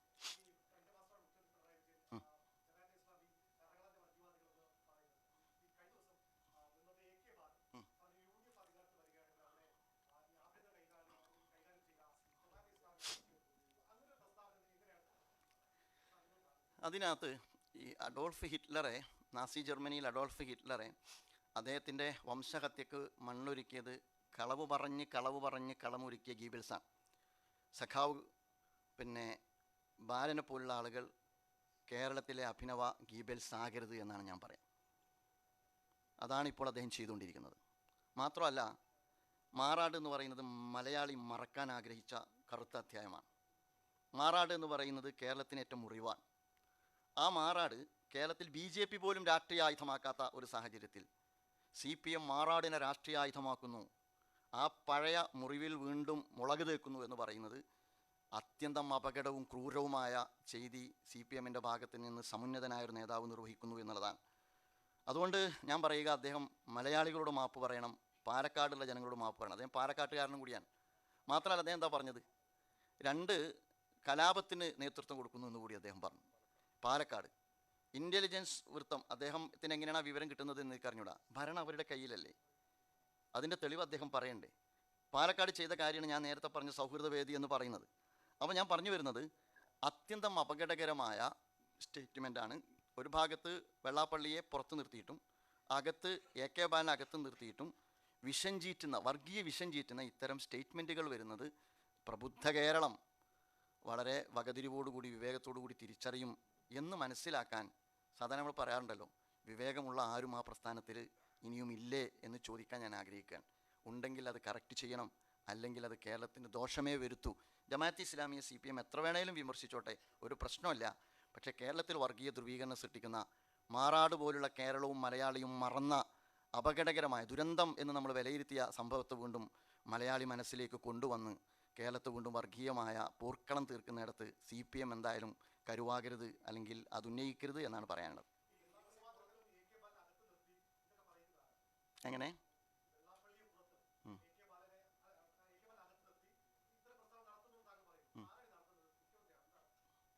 അല്ല, അതിൽ ആര് എന്ന് ഞാൻ പറഞ്ഞു. യഥാർത്ഥത്തിൽ ഇപ്പോൾ നിങ്ങൾ മനസ്സിലാക്കാവുന്ന ഒരു കാര്യം, മുഖ്യമന്ത്രിയാണ് നിങ്ങൾ നേരത്തെ പരാമർശിച്ചത്. മുഖ്യമന്ത്രിയും അതുപോലെ തന്നെ ഗോവിന്ദൻ മാഷുമാണ് ഇത്തരം സ്റ്റേറ്റ്മെൻറ്റുകൾ നടത്തുന്നതായിട്ട് ഞാൻ കാണുന്നത്. അതോടൊപ്പം തന്നെ കുറച്ച് കാലങ്ങളായിട്ട് വെള്ളാപ്പള്ളിയുടെ ഭാഗത്ത് നിന്ന് ഇത്തരം പ്രസ്ഥാനങ്ങൾ വരുന്നുണ്ട്. അതിൽ പരിമിതപ്പെട്ടിരിക്കുകയാണ്. ഇന്നലെ അകത്ത് നിന്ന് AK ബാലൻ്റെ കൂടി ഭാഗത്ത് നിന്ന് വെള്ളാപ്പള്ളിയെപ്പോലും വെല്ലുന്ന സ്റ്റേറ്റ്മെൻറ്റ് വന്നത്.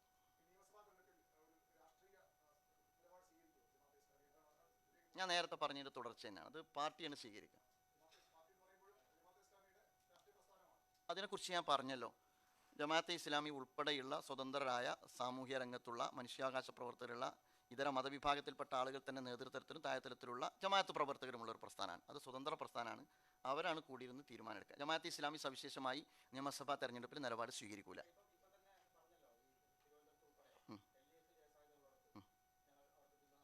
അതിനെക്കുറിച്ച് ഞാൻ അതല്ല പറഞ്ഞത്. തീർച്ചയായിട്ടും അതിൽ നിങ്ങൾ മനസ്സിലാക്കേണ്ടത്, പാർട്ടി നിലപാട് സ്വീകരിക്കുന്ന ഒരു ഘട്ടത്തിലും ജമാഅത്തെ ഇസ്ലാമി ഉയർത്തുന്ന ആശയങ്ങൾക്ക് വിരുദ്ധമാണ് പാർട്ടിയെങ്കിൽ ജമാഅത്തെ ഇസ്ലാമി ഈ നിലപാടാണ് സ്വീകരിക്കുക. പാർട്ടി ഉണ്ടായിരിക്കെ തന്നെ വളരെ കൃത്യമായിട്ട് മനസ്സിലാക്കേണ്ടത്, പാർട്ടി ഉണ്ടായിരിക്കെ തന്നെ BJP ജയസാധ്യതയുള്ള മണ്ഡലങ്ങളിൽ ജമാഅത്ത് പ്രവർത്തകരുടെ വോട്ട് BJPയെ പരാജയപ്പെടുത്താൻ ജയസാധ്യതയുള്ള സ്ഥാനാർത്ഥി CPM ആണെങ്കിൽ CPMനായിരിക്കും, കോൺഗ്രസ് ആണെങ്കിൽ കോൺഗ്രസിനായിരിക്കും. സംസ്ഥാനത്ത് എവിടെ BJP വിജയസാധ്യതയുണ്ടോ അവിടെ ജമാഅത്തെ ഇസ്ലാമി പ്രവർത്തകരുടെ പാർട്ടി എന്തെന്നുള്ളത് പാർട്ടിയാണ് പറയേണ്ടത്. ജമാഅത്തെ ഇസ്ലാമി പ്രവർത്തകരുടെ വോട്ട് അവിടെ ജയസാധ്യതയുള്ള മതേതര പാർട്ടികൾക്കായിരിക്കും. അത് CPM ആണെങ്കിൽ CPM ആയിരിക്കും, കോൺഗ്രസ് ആണെങ്കിൽ കോൺഗ്രസ് ആയിരിക്കും, ലീഗ് ആണെങ്കിൽ ലീഗ് ആയിരിക്കും. അല്ലാത്തടങ്ങളിൽ ജമാഅത്തെ ഇസ്ലാമി അവിടെ സവിശേഷമായി ജമാഅത്തെ ഇസ്ലാമി ഒരു നിലപാടും സ്വീകരിക്കില്ല. അത് പാർട്ടിയാണ് സ്വീകരിക്കുക. മുസ്ലിം ലീഗിൻ്റെയും കോൺഗ്രസിൻ്റെയും CPMൻ്റെയും ഒക്കെ രാഷ്ട്രീയത്തോട് യോജിക്കുന്ന തലമുണ്ട്, വിയോജിക്കുന്ന തലമുണ്ട്. മുസ്ലിം കമ്മ്യൂണിറ്റി എംപവർമെൻറ്റ് എന്നുള്ള തലത്തിൽ ലീഗ് ചെയ്തുകൊണ്ടിരിക്കുന്ന പല കാര്യത്തെയും നമ്മൾ സപ്പോർട്ട് ചെയ്യുന്നുണ്ട്. ലീഗിൻ്റെ കയ്യിൽ സംഭവിക്കുന്ന രാഷ്ട്രീയമായ വ്യതിചലനങ്ങളെ നമ്മൾ ചരിത്രത്തിൽ വിയോജിച്ചിട്ടുണ്ട്. ജമാഅത്തെ ഇസ്ലാമിയുടെ ചരിത്രം പരിശോധിച്ച് കഴിഞ്ഞാൽ ജമാഅത്തെ ഇസ്ലാമി UDFനോടും വിയോജിച്ചിട്ടുണ്ട്, LDFനോടും വിയോജിച്ചിട്ടുണ്ട്. തത്വാധിഷ്ഠിതമാണ്. ഏതെങ്കിലും ഒരു മുന്നണിയുടെ ഭാഗമോ ഏതെങ്കിലും ഒരു രാഷ്ട്രീയ പാർട്ടിയിൽ ആ അർത്ഥത്തിൽ ഏതെങ്കിലും ഒരു മുന്നണിയിലുള്ള രാഷ്ട്രീയ പാർട്ടിയിലോ അല്ല ഉള്ളത്.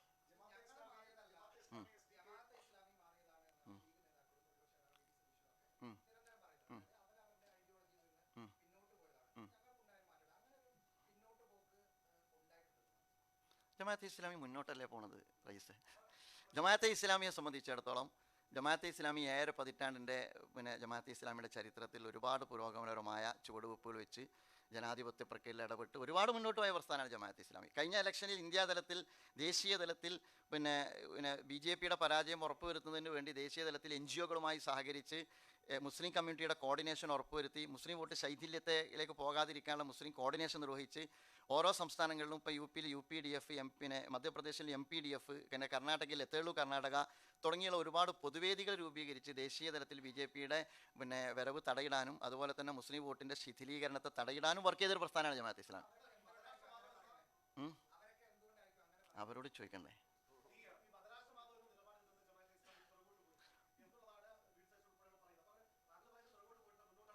അതെ, അവിടെയാണ് പിന്നെ അത് ക്ലിയർ ചെയ്യാൻ നിങ്ങൾക്ക് അവസരം തരാം. ജമാഅത്തെ ഇസ്ലാമി രൂപപ്പെട്ട് 1948 ജമാഅത്തെ ഇസ്ലാമി രൂപപ്പെട്ടതിന് ശേഷം ഇന്ന് വരെ ജമാഅത്തെ ഇസ്ലാമി മതരാഷ്ട്രവാദം എന്ന ആശയം ഉന്നയിച്ചിട്ടില്ല. ഇപ്പോൾ ജമാഅത്തെ ഇസ്ലാമി വർഗീയ പ്രസ്ഥാനമാണെന്നാണ് നാളെ വർഗീയ പ്രസ്ഥാനമായ ജമാഅത്തെ ഇസ്ലാമി ചോദിച്ചാൽ മറുപടി പറയാം.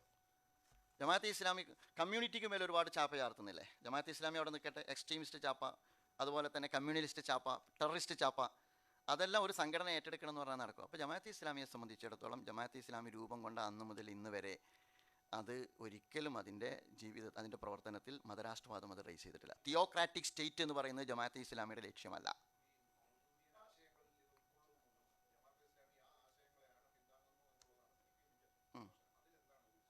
അല്ല, ആദ്യം പറയേണ്ട ഒരു കാര്യം, എന്നാണ് മൗദൂദി എന്ന ആശയത്തെ ജമാഅത്ത് ഇസ്ലാമി ഉൾക്കൊണ്ട് 2011 ശേഷമാണോ?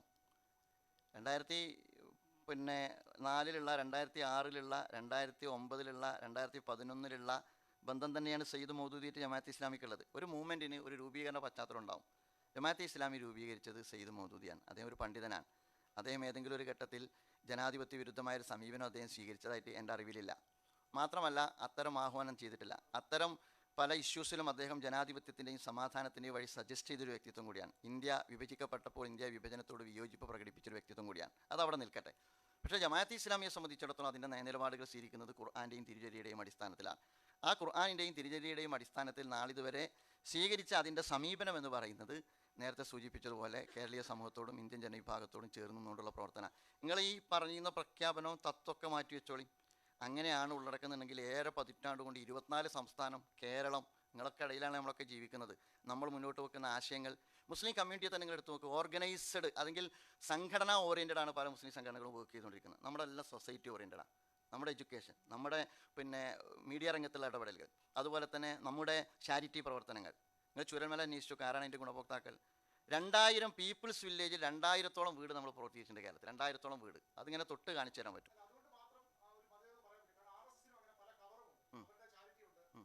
RSSന് ഞാൻ പറയുന്ന അടിസ്ഥാനമുണ്ട്. അങ്ങനെ ഒരു അടിസ്ഥാനം ജമാഅത്തിന് കാണിച്ചു തരാൻ പറ്റുമോ? RSSന് ഒരുപാട് ക്രിമിനൽ കേസുണ്ട്. അങ്ങനത്തെ ഒരു കേസ് കാണിച്ചു തരാൻ പറ്റുമോ? RSSൻ്റെ ആളുകൾ വംശീയ പ്രഭാഷണം നടത്തുന്നുണ്ട്. അത്തരം ഒരു പ്രഭാഷണം കാണിച്ചു തരാൻ പറ്റുമോ?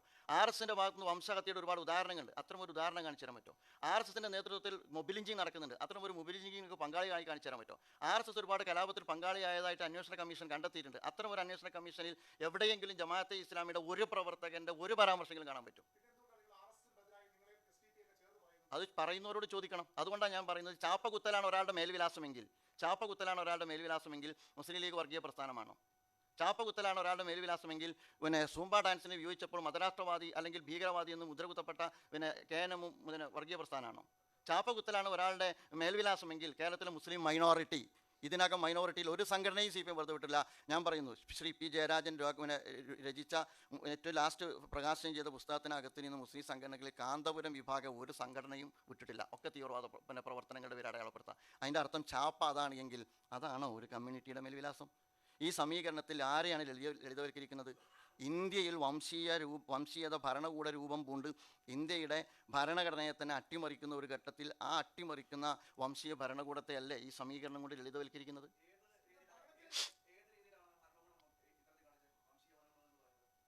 എങ്ങനെ? ഇന്ത്യയിലെ ഭരണകൂട വംശീയ ഭരണം വിചാരധാര ഞാൻ ഉദ്ധരിച്ചത് നിങ്ങൾ ശ്രദ്ധിച്ചോ?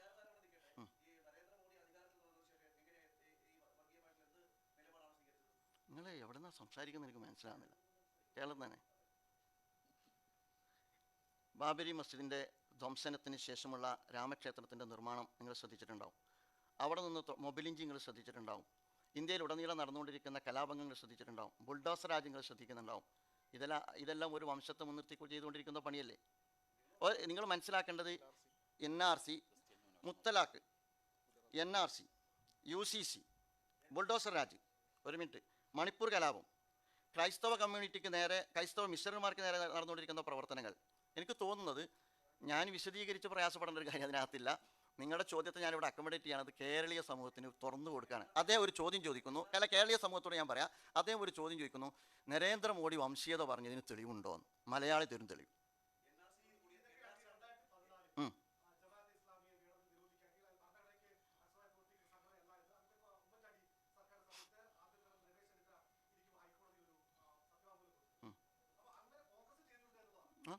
കോൺഗ്രസ് ഏറ്റവും കൂടുതൽ സംഘർഷപ്പെട്ട പ്രസ്ഥാനമല്ല ജമാഅത്തെ ഇസ്ലാമി. അന്ന് CPM പിന്തുണച്ചിട്ടുണ്ടല്ലോ.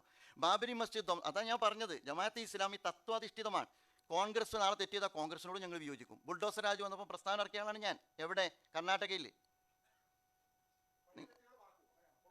അല്ല, തെറ്റ് പൊറുക്കാനും മറപ്പാക്കാനും നമ്മളാരാ? നമ്മളെ സംബന്ധിച്ചിടത്തോളം ജനവിരുദ്ധവും സാമൂഹ്യ വിരുദ്ധവുമായ നടപടിക്രമങ്ങൾ ആരുടെ ഭാഗത്തു നിന്നുണ്ടായാലും നമ്മളതിനോട് വിയോജിക്കും, പ്രതിരോധിക്കും, പ്രതിഷേധിക്കും, ജനാധിപത്യത്തിൻ്റെ വഴിയെ പ്രതിഷേധിക്കും. നിങ്ങൾ മനസ്സിലാക്കേണ്ടത്, ബാബരി മസ്ജിദിൻ്റെ ധ്വംസനം നടക്കുന്ന ഘട്ടത്തിൽ കോൺഗ്രസിനോട് ഏറ്റവും കൂടുതൽ വിയോജിച്ച പ്രസ്ഥാനവും കോൺഗ്രസിനാൽ നിരോധിക്കപ്പെട്ട പ്രസ്ഥാനം കൂടിയാണ് ജമാഅത്തെ ഇസ്ലാമി. സുപ്രീം കോടതിയാണ് അതിനെ മറികടന്ന് മുന്നോട്ട് പോകാൻ അനുവാദം തന്നത്. അതുകൊണ്ട് ഇന്ന് CPM എതിർക്കുന്നു, നാളെ CPM നയം തിരുത്തിയാലോ CPM നമ്മൾ സ്വാഗതം ചെയ്യും. നമുക്ക് ഇഷ്യൂസിനോടാണ് നമ്മുടെ വിയോജിപ്പ്. താങ്കൾ ചോദിച്ചോളൂ.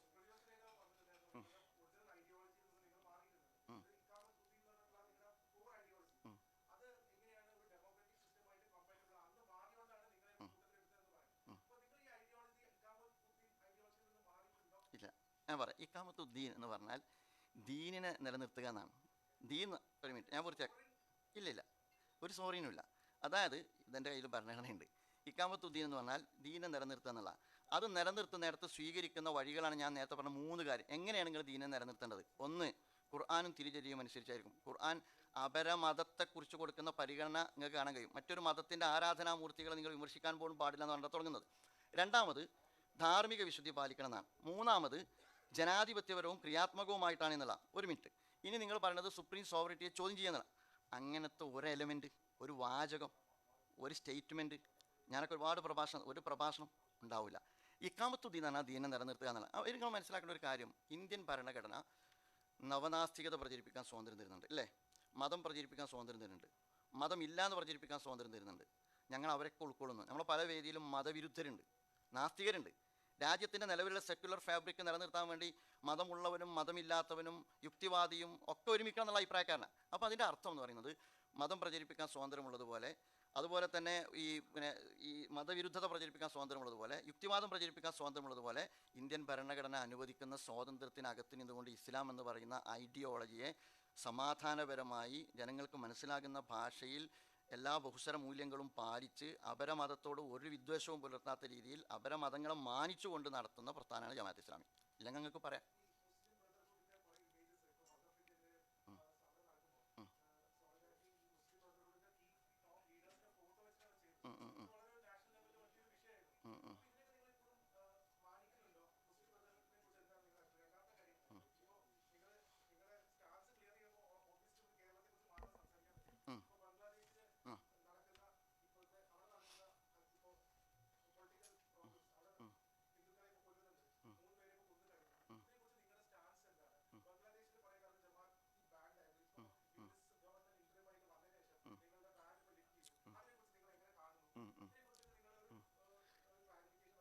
അതായത് ഇന്ത്യക്ക് പുറത്തുള്ള ഏതെങ്കിലും ഒരു സംഘടനയെക്കുറിച്ച് ഇന്ത്യൻ ജമാഅത്തെ ഇസ്ലാമിക്ക് പറയാൻ കഴിയില്ല.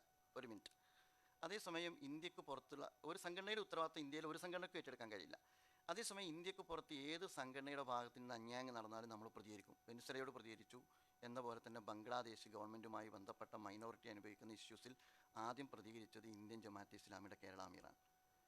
എവിടെയും ഒരു മൈനോറിറ്റിയും അവരുടെ അവകാശങ്ങൾ നിഷേധിക്കപ്പെടാൻ പാടില്ല എന്നാണ് ജമാഅത്തെ ഇസ്ലാമിയുടെ അഭിപ്രായം. ആ ആ ആ ആ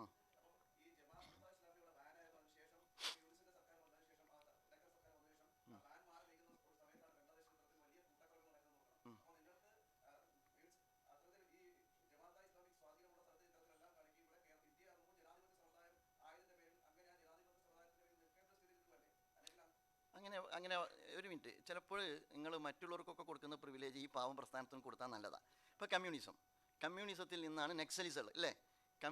നെക്സലിസ്റ്റുകൾ ചെയ്യുന്നതിന് കമ്മ്യൂണിസ്റ്റുകളോട് നിങ്ങൾ ചോദിക്കുമോ? ഗോവിന്ദ മാഷോട് ചോദിക്കുമോ? ഇന്ത്യൻ കമ്മ്യൂണിസ്റ്റ് പാർട്ടിയോട് നിങ്ങൾ ചൈനീസ് കമ്മ്യൂണിസ്റ്റ് പാർട്ടിയോട് ചോദിക്കുമോ? ഞാൻ പറയുന്നത് കമ്മ്യൂണിസത്തിൻ്റെ വ്യത്യസ്ത വകഭേദങ്ങൾക്ക് കമ്മ്യൂണിസ്റ്റ് ഐഡിയോളജിയെ ഡിപ്പെൻഡ് ചെയ്തുകൊണ്ട് ഒരുപാട് വകഭേദങ്ങളുണ്ട്. ഇസ്ലാമിനെ ഡിപ്പെൻഡ് ചെയ്തുകൊണ്ട് ഒരുപാട് വകഭേദങ്ങളുണ്ട്. ഒരു സംഘടന 2 രാജ്യങ്ങളായി ഓരോ രാജ്യത്തും സ്വതന്ത്രമായി രൂപീകരിക്കപ്പെടുന്നതാണ്. ഇന്ത്യൻ ജമാഅത്തെ ഇസ്ലാമിയെ സംബന്ധിച്ചിടത്തോളം ഇന്ത്യൻ ജമാഅത്തെ ഇസ്ലാമി ഒരു മൈനോറിറ്റിയോടും ഒരു രാജ്യത്തും അവരുടെ അവകാശങ്ങൾ നിരാകരിക്കുന്ന ഒരു സമീപനം ഉണ്ടാകാൻ പാടില്ല എന്നുള്ളതാണ് അതിലെടുത്തിരിക്കുന്ന സമീപനം. ജമാഅത്തെ ഇസ്ലാമി അഖിലേന്ത്യാ അമീറിൻ്റെ പ്രതികരണം വന്നു, എൻ്റെ വോളിലും നിങ്ങൾക്ക് ഇപ്പം നോക്കിയാലേ കാണും. അതിലൊന്നും ഒരു കോംപ്രമൈസും ഇല്ല.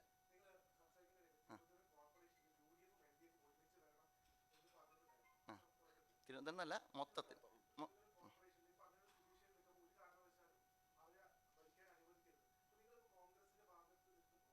കോൺഗ്രസിൻ്റെ ഭാഗത്ത് നിൽക്കുന്നില്ല ഇപ്പോൾ, സ്വതന്ത്രമായിട്ട് നിൽക്കുന്നത്.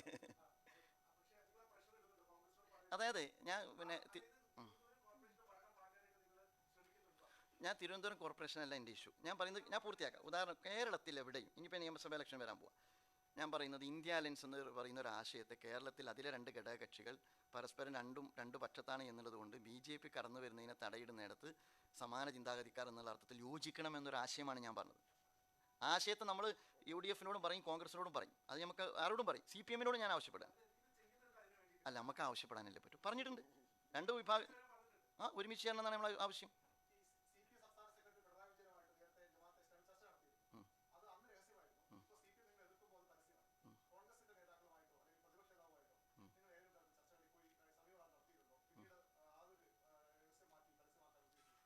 ജമാഅത്തെ ഇസ്ലാമി ഞാൻ ഇത്രയൊക്കെ പറഞ്ഞതിന് ശേഷം കേരളത്തിലെ ഏതെങ്കിലും രാഷ്ട്രീയ പ്രസ്ഥാനമായിട്ടോ അതല്ലെങ്കിൽ മതസംഘടനകളായിട്ടോ സാമൂഹ്യ സംഘടനകളായിട്ടോ ഒക്കെ സംസാരിക്കുന്നതിൽ എന്താണ് അസാധാരണത്വം എന്നതാണ് ചോദിക്കുന്നത്. രഹസ്യം നല്ലേനു ചോദിച്ചാൽ ആദ്യം കിട്ടുമെന്നു. അതായത് ജമാഅത്തെ ഇസ്ലാമി ഇവിടെ മതസംഘടനകളായിട്ട് സംസാരിക്കാറുണ്ട്. ക്രൈസ്തവ ഇപ്പോൾ ഈ കമ്മ്യൂണൽ പോളറൈസേഷൻ ശക്തിപ്പെട്ട ഘട്ടത്തിൽ എല്ലാ സഭകളിലും ജമാഅത്തെ നേതാക്കന്മാരെത്തിയിട്ടുണ്ട്. എല്ലാ സഭാ അധ്യക്ഷന്മാരായിട്ട് സംസാരിച്ചിട്ടുണ്ട്. ഞാൻ പൂർത്തിയാക്കട്ടെ. രാഷ്ട്രീയ നേതാക്കന്മാർ ജമാഅത്തെ എല്ലാ രാഷ്ട്രീയ നേതാക്കന്മാരും അതല്ല ഞാൻ പറയുന്നത്. 2011 വരെ രാഷ്ട്രീയ പിന്തുണയുമായി ബന്ധപ്പെട്ട് ഇരുമുന്നണികളുമായി ജമാഅത്ത് സംസാരിച്ചിട്ടുണ്ട്. 2011 ശേഷം രാഷ്ട്രീയമല്ലാത്തതും, രാഷ്ട്രീയം എന്ന് പറയുന്നത് നമ്മൾ വോട്ട് ചെയ്തോ എന്താ അതല്ല ഞാൻ പറഞ്ഞു. 2011 വരെ പിന്തുണ കൊടുക്കുന്നതുമായി ബന്ധപ്പെട്ടിട്ട് എല്ലാവരോടും സംസാരിച്ചിട്ടുണ്ടാവണം. ഒരു വൈരുദ്ധ്യമല്ല, വളരെ ക്ലാരിറ്റി ഉണ്ട്. നിങ്ങൾക്ക് ക്ലാരിറ്റി ഇല്ലെങ്കിൽ ഇനിയും ചോദിക്കാം. 2011 വരെ രാഷ്ട്രീയ പിന്തുണ കൊടുക്കുന്നതുമായി ബന്ധപ്പെട്ട് ഇടത് വലത് മുന്നണികളുമായി ജമാഅത്തെ ഇസ്ലാമി സംസാരിച്ചിട്ടുണ്ട്. ഒന്ന്. രണ്ടാമത്, പിന്തുണ കൊടുക്കാതിരിക്കുക എന്നുള്ളത് മാത്രമല്ല, അതല്ലാതെ നിലവിലുള്ള കേരളത്തിൻ്റെ ഇസ്ലാമോഫോബിയ ഉൾപ്പെടെയുള്ള വിഷയത്തിൽ ഇപ്പോഴും ജമാഅത്തെ ഇസ്ലാമിക്ക് ഇടത് നേതാക്കളായിട്ടും സംസാരിക്കുക, വലത് നേതാക്കളായിട്ടും സംസാരിക്കുക. അത്തരം സംസാരങ്ങൾ ജമാഅത്തെ ഇസ്ലാമിയെ സംബന്ധിച്ചിടത്തോളം ഒരു അസാധാരണ സംഭവമല്ല.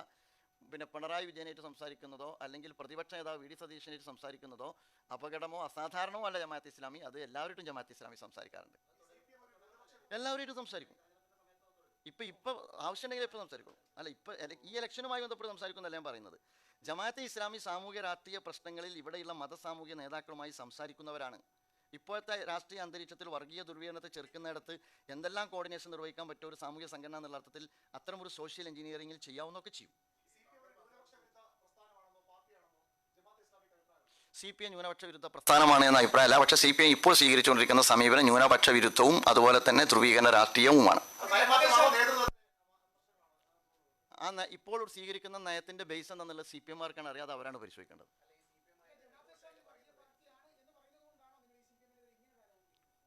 എങ്ങനെ അല്ല, CPM സ്വീകരിച്ചുകൊണ്ടിരിക്കുന്നത് എന്താണോ അതാണ് ഇപ്പോൾ ഞങ്ങൾ പറഞ്ഞത്. ഒരു പുതിയ ആരോപണമല്ല നമ്മൾ ഉന്നയിച്ച്. അതെ, എവിടെയാണ് ന്യൂനപക്ഷ വർഗീയ അതെ അതല്ല എവിടെയാണ് ന്യൂനപക്ഷ വർഗീയ ഞാൻ നേരത്തെ പറഞ്ഞു അതിനെക്കുറിച്ചാണ് ഞാൻ പറയുന്നത്.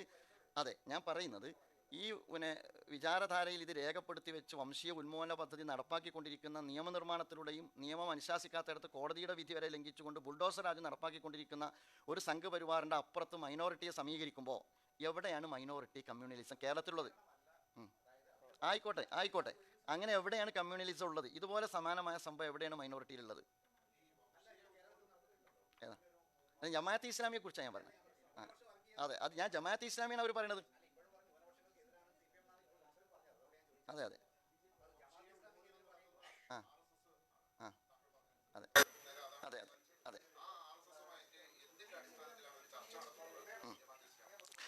ജമാഅത്തെ ഇസ്ലാമി RSSുമായി ചർച്ച നടത്തിയതല്ല. അത് ഞാൻ ഇവിടെ റിപ്പീറ്റ് ചെയ്യേണ്ടി വരേണ്ട കാര്യമില്ല.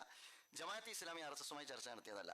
ഒരു മുൻ IAS ഉദ്യോഗസ്ഥന്റെ സാന്നിധ്യത്തിൽ മുസ്ലിം സംഘടനാ നേതാക്കൾ RSSുമായി മുസ്ലിം കമ്മ്യൂണിറ്റിയുമായി ബന്ധപ്പെട്ട വിഷയങ്ങൾ ഡിസ്കഷന് വേണ്ടിയുള്ള അവസരം ഒരുക്കി. ആ അവസരം ഒരുക്കിയ ഘട്ടത്തിൽ ഇന്ത്യയിലുള്ള മുഴുവൻ മുസ്ലിം ഗ്രൂപ്പും പങ്കെടുത്ത ഘട്ടത്തിൽ ജമാഅത്തെ ഇസ്ലാമിയും പങ്കെടുത്തു. അതിൽ റൈസ് ചെയ്ത വിഷയം അന്നത്തെ മൊബൈൽ ലിഞ്ചിങ്ങും ഉൾപ്പെടെയുള്ള മുസ്ലിം മൈനോറിറ്റി അനുഭവിക്കുന്ന പ്രശ്നങ്ങളാണ്. അതൊരു ചർച്ചയല്ല, അതൊരു ഡിബേറ്റ് കൂടിയായിരുന്നു. അത് ജമാഅത്തെ ഇസ്ലാമി സ്വന്തമായിട്ട് RSSുമായി ഇന്ത്യയിൽ നിലവിൽ ചർച്ച നടത്തിയിട്ടില്ല. അതിനെ ഈ നേരത്തെ പറഞ്ഞ പോലെ വർഗീയ ചാപ്പോലെ ജമാഅത്തെ ഇസ്ലാമി ചർച്ച നടത്തിയെന്ന ക്യാപ്ഷനോട് കൂടിയാണ് ആളുകൾ അവതരിപ്പിക്കാനുള്ളത്. അതിൽ പങ്കെടുത്ത മുഴുവൻ മുസ്ലിം സംഘടനകളുണ്ട്. ബറൈൽവി ഗ്രൂപ്പുണ്ട്, ജമിയത്തുൽ ഉലമായ ഹിന്ദ് ഉണ്ട്, അർഷദ് മദനി ഗ്രൂപ്പുണ്ട്, മുഹമ്മദ് മദനി ഗ്രൂപ്പുണ്ട്, അതുപോലെ തന്നെ അജ്മീർ ദർഗയിലുള്ള നേതാക്കന്മാരുണ്ട്, ജമാഅത്തെ ഇസ്ലാമിയുണ്ട്. അല്ല, ഇതിനെക്കുറിച്ചാണ് പറഞ്ഞത്. ആ സംബന്ധിച്ച സ്റ്റേറ്റ്മെന്റ് എൻ്റെ അടുത്ത് വാങ്ങി എടുത്തു തരാം. അത് ഇതിനെക്കുറിച്ചാണ് പറഞ്ഞത്, അല്ലാതെ ഉണ്ടാക്കി.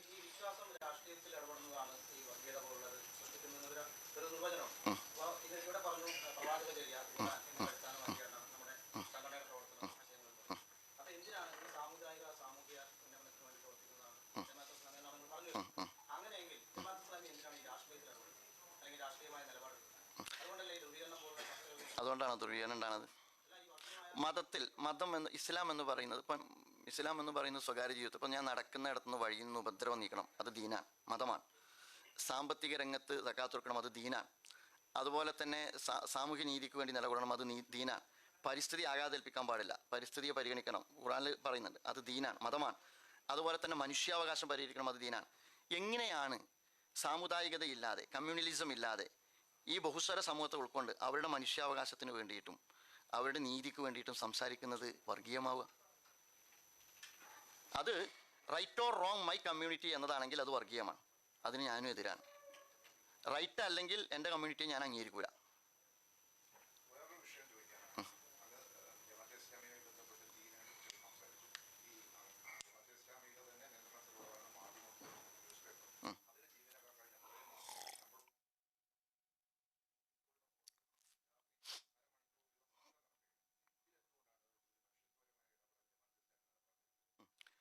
അതായത് മാധ്യമത്തിന് അതിൻ്റേതായ ഒരു മാനേജിങ് കമ്മിറ്റി ഉണ്ട്, അതിൻ്റെ ചെയർമാനുണ്ട്. അവരുമായി സംസാരിക്കുകയും അതുപോലെ തന്നെ കാര്യങ്ങൾ മുന്നോട്ട് പോവുകയും ചെയ്യുന്നുണ്ട്. പ്രശ്നമുണ്ട്, തൊഴിലാളികൾ ഉന്നയിക്കുന്ന ആവശ്യം ന്യായമാണ്. അവരുടെ ജീവനക്കാർ എന്നുള്ള അർത്ഥത്തിൽ മാധ്യമത്തിൻ്റെ വളർച്ച ഉണ്ടായ ഘട്ടത്തിലെല്ലാം അവരുടെ ആനുകൂല്യങ്ങളിലും മജീദിയ വേജ് ബോർഡ് ഉൾപ്പെടെയുള്ള കാര്യങ്ങളിലും അവരെ പരിഗണിച്ചിട്ടുണ്ടായിരുന്നു. ഇപ്പോൾ ക്രൈസിസ് ഉണ്ട്. ആ ക്രൈസിസിൻ്റെ ഘട്ടത്തിൽ അതിന് പരിമിതി അനുഭവിക്കുന്നുണ്ട്. അതെങ്ങനെയാണ് പരിഹരിക്കുന്നത് എന്നുള്ളത് അതിൻ്റെ മാനേജിങ് കമ്മിറ്റി പരിശ്രമിച്ചുകൊണ്ടിരിക്കുന്നുണ്ട്. ആ ഇഷ്യൂസ് അതെ അതെ അതെ അതിൽ എൻ്റെ ഡീറ്റെയിൽസിലേക്ക് എനിക്ക് പോകാൻ കഴിയും. ഞാൻ അതിൽ ഇടപെട്ടുകൊണ്ടിരിക്കുന്ന മാനേജിംഗ് കമ്മിറ്റി ചെയർമാനുണ്ട്. എന്തായാലും അത് പരിഹരിക്കാനാണ് ജമാഅത്ത് ആഗ്രഹിക്കുന്നത്, അതിനുള്ള പരിശ്രമമാണ് നടത്തുന്നത്. അതേസമയം നമ്മളെ ഇൻഡസ്ട്രിയിൽ അനുഭവിക്കുന്ന ഒരുപാട് ക്രൈസിസ് ഉണ്ട്. നമ്മളെ സംബന്ധിച്ചുള്ള ആ ക്രൈസിസ് മറികടന്ന് അത് പരിഹരിക്കുന്നതിനാണ് പ്രതീക്ഷിക്കുന്നത്. ഉണ്ട്, തീർച്ചയായിട്ടും തീർച്ചയായിട്ടും തീർച്ചയായിട്ടും